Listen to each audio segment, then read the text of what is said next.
Hi, everybody. Welcome to the New York Comic Con Yu-Gi-Oh! Reunion. I am Sam Black. I'm coming to you digitally on your whatever you're watching. You may know me from I am co-anchor of the Yu-Gi-Oh! News show on YouTube. I'm also in some of the Yu-Gi-Oh! Series. I'm in Arc 5, and I'm in Yu-Gi-Oh! Reigns.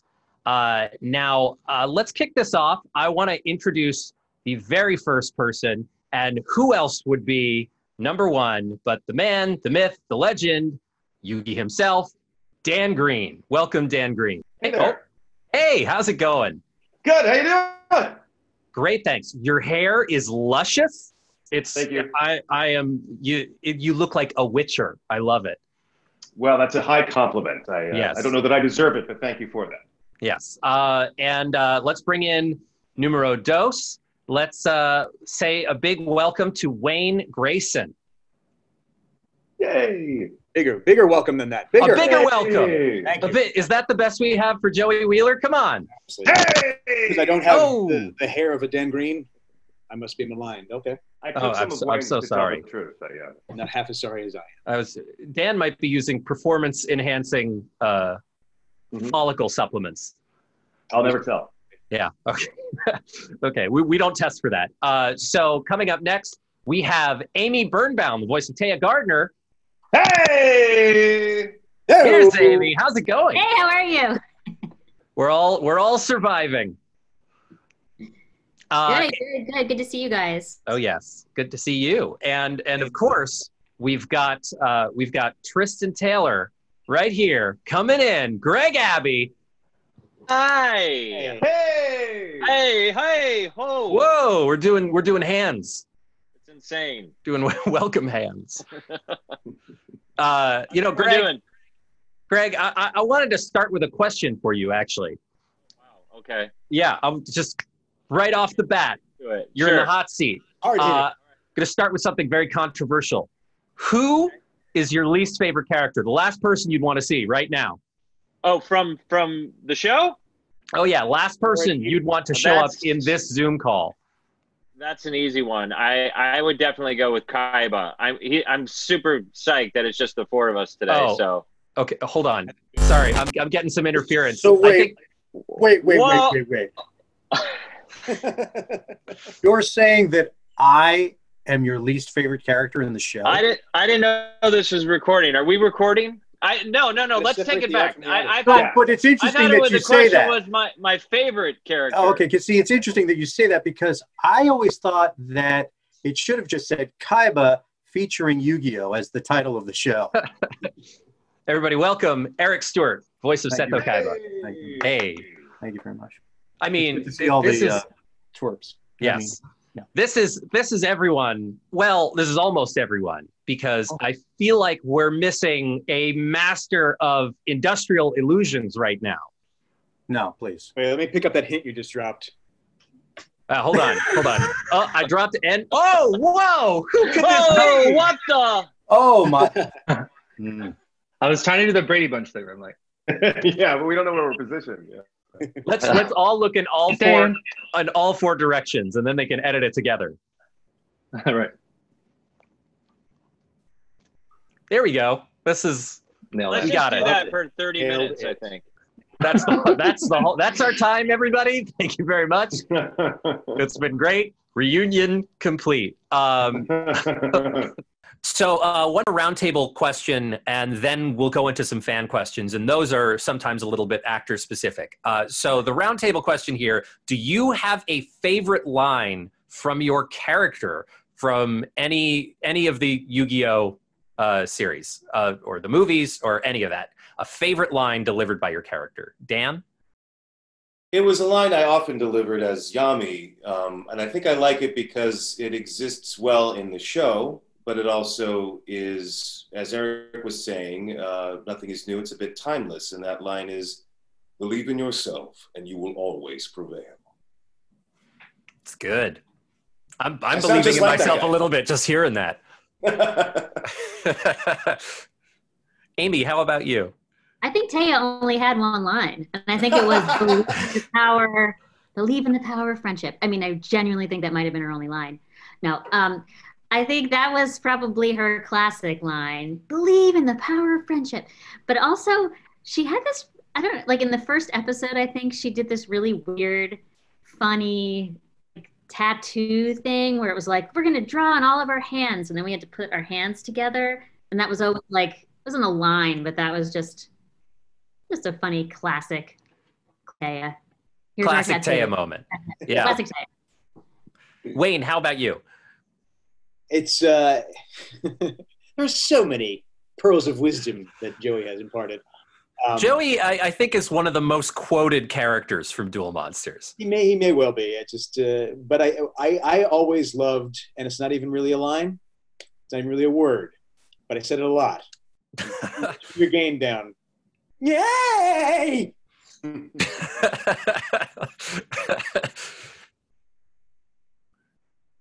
I very much like the Jerry Lewisness of that Joey react. It's great. How about you, Greg? I mean, this is really tough. This is one that was really meaningful. It's moving. It's hard for me to drudge it up, actually, because I haven't had time to prepare. But just give me a second. Go Yug! My favorite. Yeah, wow. Classic. And the Oscar goes to... Thank you. Compelling. I believe you want Yug to go. Eric, how about you? I mean, there are also Kaiba quotes are abound. They're everywhere. I think it would have to be, you're a third-rate duelist with a fourth-rate deck. It just became like a legendary diss. There's something about that line. But that, and also like, you duel me with fruit? That's a really good one from the movie. That's one of my favorites too. That's a good one too. Darren, how about any Pegasus gems that really stand out to you? My memory's horrible, so I mean the one that I say the most is "Your turn, Yugi boy." People really love the Yugi boy. Yep. Yes. So, okay, we're going to move on to some fan questions now. We had a ton of them get submitted. So I think they're all pretty quick, but we're going to try and get through these. So this one, these questions, these are not for everybody. These are chime in if you have a particular answer. So we've got 2 questions from someone named Alanis. The first Alanis question is, who's the most unlikely character you can mimic? If any of you have a character where you're like, there's no way you would imagine that coming out of my mouth, do any of you have that in mind? I really want to try Mai. Can I try Mai? Go for it. Well, if it isn't Joey Wheeler and his ridiculous deck. I'm sold. I love it. That was for Megan Hollingshead. Yeah. And this is actually, this second question from Alanis is a really good one. Now, none of you may remember a specific one, but she asks, have you ever had a line you needed to do over and over and over again because you could not get it right? And do you remember any specific lines that did that? Thanks, Darren. Thanks, man. Thanks. What? No, I'm just saying, as the director. Thanks, all right? How many times do I have to say this line? I think the lines that you had to do most often were the ones that were the shortest, weirdly. You know, it was like, can you act surprised, but can you have a little awe in it? And can you also have a little shock in it? And so you're like, what? Huh? Or with this open mouth, you say these 5 words. I can't hear that. Like, can you fit all those lines into this? Yeah, I know the mouth is closed, but we'll draw it in later. Or no, those are the toughest ones. Some of those wackadoo card names. Yeah, for me, the extended, like, some of you may be aware or remember that there are parts in the show where the characters explain the game that they're playing. And, laying down the first part of the rule and the third part of the, where you're going. And then in the middle, you have to clue in this information. And, and each of them have these unique card names that you've never heard before. And then try to put a performance behind it. I think generally that was a large part of my retakes. That one monster that was like Shamalama Ding Dong, that was hard for me to say. Shabernigdo, what was that? Shamalama Ding Dong? Shamalama Ding Dong. Yeah. Yeah. And this, This is not a question from Alanis, but Alanis's mother also asked a question, apparently. But this is a good question. It's when you auditioned, did they tell you how they wanted your character to be in sound, or did you get to pick? So I think this is just more of a, because all of you got cast around the same time. Were there intense specs for the characters? Were they like, oh, Joey sounds inspirational yet blue collar? Like, was there a lot of description you had to go off of, or was it like a picture and go nuts? I think it was a picture and go nuts. I don't remember like feeling like I had to be in any box or, you know, and that's a tribute, I think, to Eric and Lloyd and the whole team, that they were like, let's see what people do. And you know what I mean? Yeah. And what surprises us. A lot of times with when they have a cast of like a lot of the same age, like boy characters, we assigned accents. We talked about mixing them up so that you could know who was speaking even when you're in the other room, because a lot of the original dub, it's like the same actor. The voices all sound the same. So, you know, you'd have like the Brooklyn accent, and someone might be British, things like that, because they're all in the same register sometimes, and we've got to give them a dialect so that they do stand out from each other. So there is that. That's a really good point, that you need to have that diversity of voices so that, because people aren't always going to be having their eyes on the screen. Yeah. So here is a question from Rui. Rui asks, pretend you are your character in the Yu-Gi-Oh universe and a fan approaches you for advice on selecting their ace card. This is a very in the weeds. What advice would you give a fan about finding theirs? I would tell them that they weren't worthy to play any of my cards, so they should go to Joey's deck. To that question, Yugi or Yami would always say, trust in the heart of the cards. Yeah, yeah. I feel, look. As someone who's played the game a few times, I would just say pick your favorite card that your deck, or pick a card in your deck that has the most stars on it. That's your ace card. There you go. And actually this piggybacks off of that question. This is from Thomas. This is a question of, have any of you played Yu-Gi-Oh casually, competitively, or as an exercise to familiarize yourself more with the franchise and the characters? As many of this panel know, so I have a son, Dakota, that got into the game very early. Maybe he was like 7 or 8. And then I ended up doing USAN 5Ds, so I was involved with the show still, and I started going to these tournaments mostly because of him, because he got very into the game and actually got really good at it. So we went to a bunch of tournaments. He built me a deck at some point, and I played a little bit with him, but it was always over my head. But he loved the game and loved going to the tournaments and stuff. So, here's an interesting question, and this is for Eric.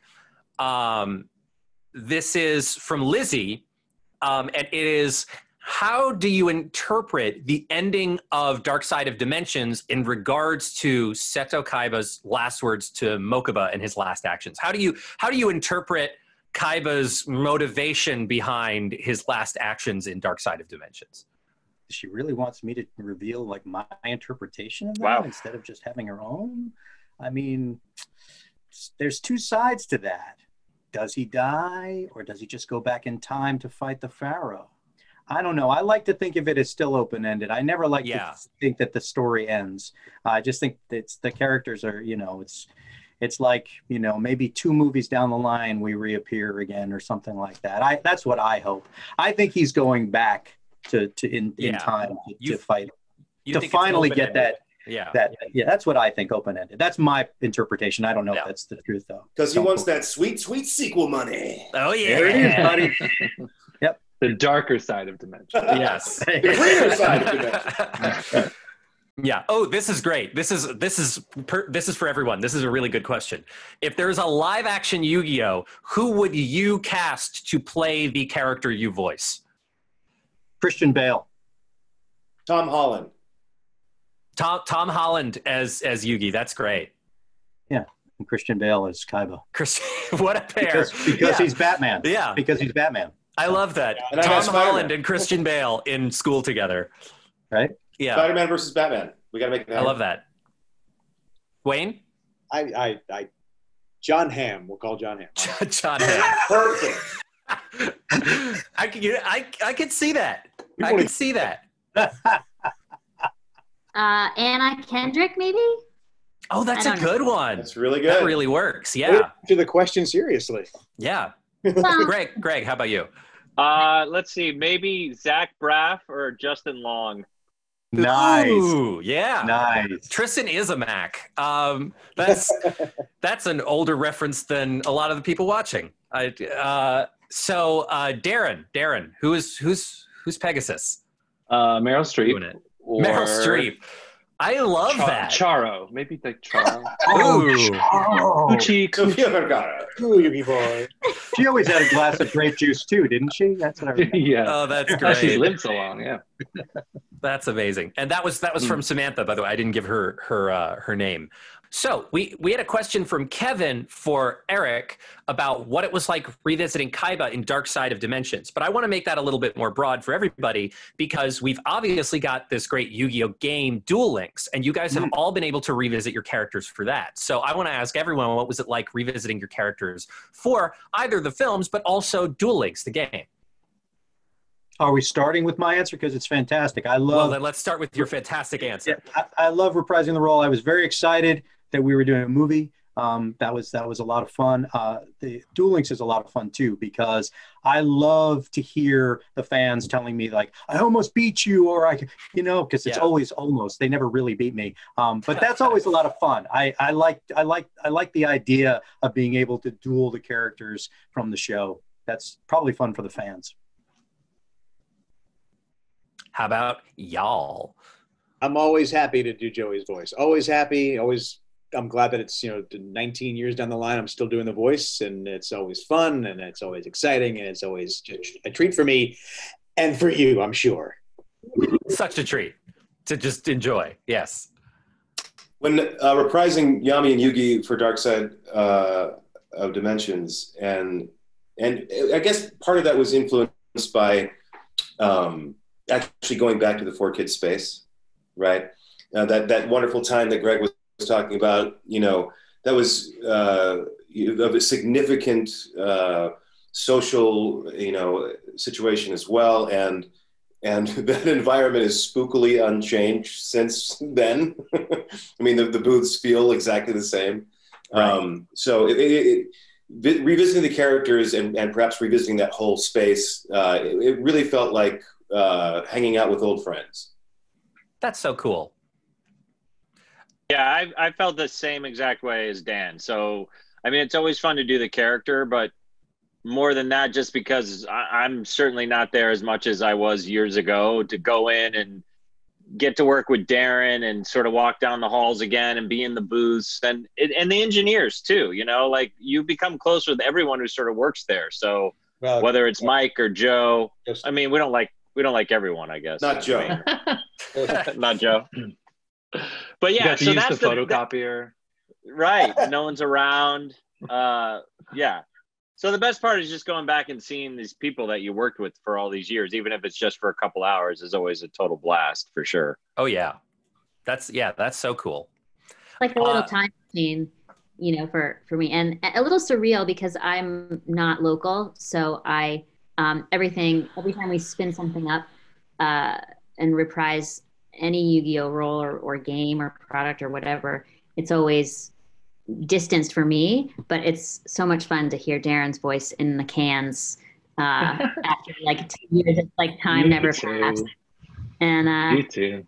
Yeah, I mean, and I think it was like I said before, Tay is easy for me, but Bones is a challenge. Is like a muscle that I didn't remember how to use, and I feel like I killed my voice like in take one. You're like, okay, we have 200 more I was lines. like, oh yeah, I used to be able to know how to do this for a period of time, and now I have forgotten. You just had to remember where you put those vocal notes.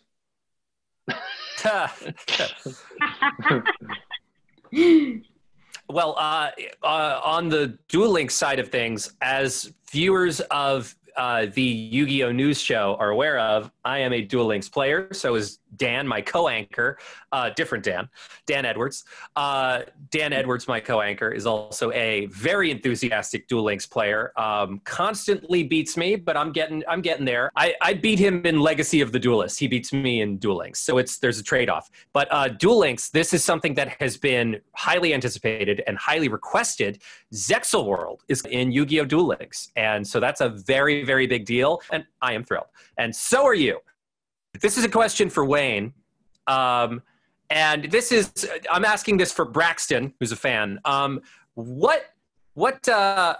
would you rate Joey as a duelist, and how would you rate his deck? Let's go first, second, third, fourth. What are you thinking? Like me as the actor behind the character, how I would do that? Sure. Up to you. Don't overthink it, Wayne. I think he thinks he's a phenomenal duelist, but I think my personal opinion is he's extraordinarily lucky and has good friends. And he's got a Red Eyes Black Dragon and some other monsters that come in and out of my nightmares. The Time Wizard and the Baby Dragon. He's got some good stuff. He's got some good stuff. That's true. Yeah. I mean, not the what was the big Kahuna? Exodia back in the day. That was the big one. Oh yeah. Yeah. He doesn't have that, though. I have you saying Baby Dragon in my head. I can actually hear you. Yep. Can you do? Saying Can that I hear still. your impression? Baby Dragon! I'll take it. Baby Dragon! That was better. That's how we should end this. Everyone just saying Baby Dragon. Baby Dragon. Baby Dragon. Here's an interesting question. And I'm going to put a little bit of a spin on this. This Henko asks, what is estimate Seto Kaiba's net worth? And I want to ask additionally, how do you think it compares to Pegasus's? You okay? Yes. Yeah. Too many Are you S's. asking me what I think, or what they think? Kaiba's? Eric, I'm asking you what you think Kaiba's worth. Oh my goodness! I mean, I don't know. He's got to have, what, $1 zillion. A zillion, like a Scrooge McDuck amount of money. Yeah, and there's no way that Pegasus has more money than Kaiba. We know that Kaiba has more money than everybody. I mean, that's true. Pegasus didn't build a freaking space station in space with an elevator to get there. Okay. That's case closed on that. Darren, how wealthy do we think Pegasus is? So Kaiba's got this Jeff Bezos money, and is Pegasus is like old money. He's like old European money. Yeah, he's Upper East Side. He's Upper Soros. West Side. Pegasus summers in the vineyard. I think 2 zillion. If I had to 2 zillion, sort of like 2 guess. zillion versus Seto Kaiba's 9 impossibility. Meager. Yeah, exactly. Yeah. Okay. Infinity. Yes. And this is a question that I've got to ask everybody because we had so many people ask this. Do you have a favorite card and why? This is for every single one of you. I just like saying Flame Swordsman. Yeah. So I don't know. Can you? I don't know the particular aspects of its life points and power and attack points, but I just like saying it. Flame Swordsman. Oh, I love it. I think I only get to play Dark Magician Girl, so I think that has to be my favorite. I will couple with that Dark Magician, probably because of its story relevance to the characters. That makes sense. I do love saying certain other cards as well, just like Wayne does. Like Obelisk the Tormentor. That's a good one. Exodia, obliterate! Never gets old. But that's more than one card. Yeah. Yeah. I'd go with Toon World just because there's all those different Toon monsters. Pivotal. It's a good one. That's a good one. Greg, how about you? Yeah, there's really nothing for Tristan. I mean, I did play Yusei, so Stardust Dragon was really his card, and That's I a got great to say card. that a lot. So that was a good, strong, powerful card. Yes. How about I you, wish Eric? I wish I knew what card to But there are. You've got the ultimate. Just You've got say a Pot of couple Greed. different ones. Yeah, it's definitely. I think it's going to definitely have to be the Blue Eyes White Dragon, just the original. Yeah, no other adjectives used and descriptives. No, Nothing. Just The Blue Eyes classic. White Dragon, Can't beat a yeah. classic. No. Can't beat a classic. Hearing right now from the fans when you say that. I know. Come on, it's this one. It's this one. Yeah. No, it's the original. Yeah. So okay, this is the last question for everybody. This is a really, I think, one of the most poignant questions that we got asked by a fan. Very personal, and this is, what does Pot of Greed do? Makes killer pesto sauce. you pack your basil and Just happens into the Pot of Greed. Yeah. Why don't we all in unison say, "I draw 2 cards from my deck"? Yes. How about that? Draw Yeah. It is. Okay. First beep. Second beep. Third beep.